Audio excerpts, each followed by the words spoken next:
two English soccer fans in Cologne, Germany, lost their car. They thought they had parked on a road called One-Way Street. In German, that is Einbahnstraße. They wrote down Einbahnstraße so they wouldn't forget where they left their rental car. But when they came to find it again, they found that every second street in the inner city was called Einbahnstraße. It was only when they found a policeman that they were told the sign was to inform drivers that they were on a one-way street. They finally managed to find their vehicle hours later with the help of German police. Now, we can giggle about that story, although anyone who has parked in a large shopping mall knows that feeling of panic when you can't find your car. The story is also a little parable about a congregation having a fight. We thought we knew the rules, but we didn't really. And now we're stuck with no way out. Every street seems like the wrong one. If only those English folks could have thought about another way to read Einbahnstraße. Then they might have figured things out. If only they could have taken the time to be a little more creative and to have a little better information. But in their anxiety, their hurry to get to the soccer match, they didn't think a second time. They simply reacted. In church fights, we need our best and most creative thinking. However, the stress and anxiety of the moment limit our ability to seek new and creative solutions. Think about Paul's remarkable words in Philippians chapter 1, verses 12 to 14.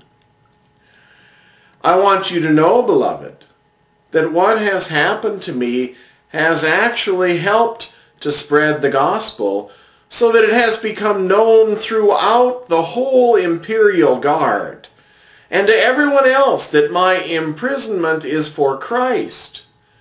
And most of the brothers and sisters, having been made confident in the Lord by my imprisonment, dare to speak the word with greater boldness and without fear. Now, let's get this straight, shall we? Paul is in jail. Did you get that part?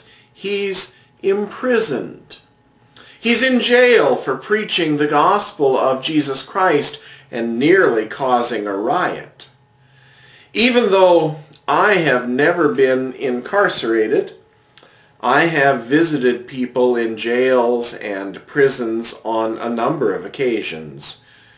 Even though I know in my head that I will get out of jail after the visit, going to jail or prison is always a frightening experience. It fills me with anxiety.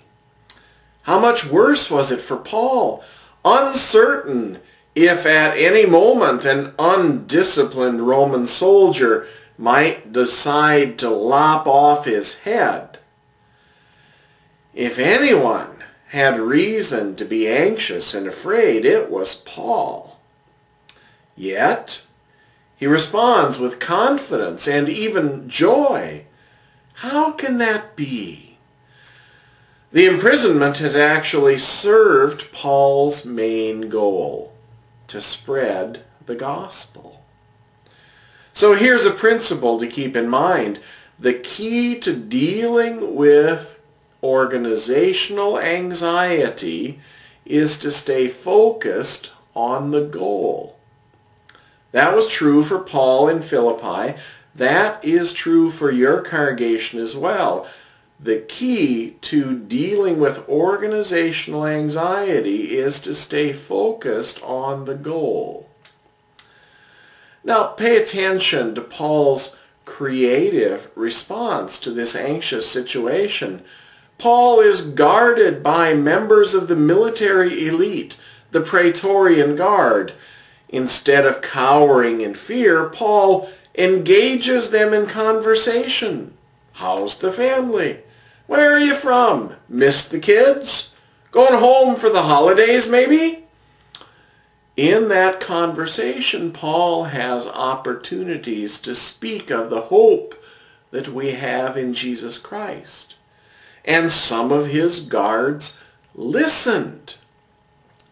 Now remember, they could just as easily have slit Paul's throat, but they didn't. Paul's boldness has empowered the Christians around him to speak the gospel with even greater enthusiasm and passion. That word boldness is a great one for us here. It's the word that describes how one speaks in a public meeting. Boldness is what was required for a Roman citizen to speak out in public debate. That's the word Paul uses here and elsewhere to describe the truly Christian attitude toward life. It's boldness. Paul has been willing to go public with the gospel, even though it could cost him his life. The Holy Spirit has given Paul the strength and the courage to overcome his personal anxiety and to do what is best for the witness of the gospel. The key to dealing with organizational anxiety is to stay focused on the goal.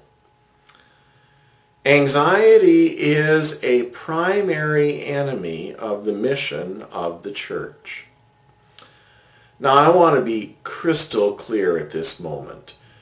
Many people struggle with anxiety as a disorder or a disability. I am not, repeat, not talking about that psychological reality. We must help and support our brothers and sisters who wrestle with such difficulties. I am in no way criticizing or blaming people with such a condition. Instead, I'm talking about the normal, garden variety, everyday, free-floating anxiety that infects our congregations, our communities, our homes, and our culture. What goes into that anxiety?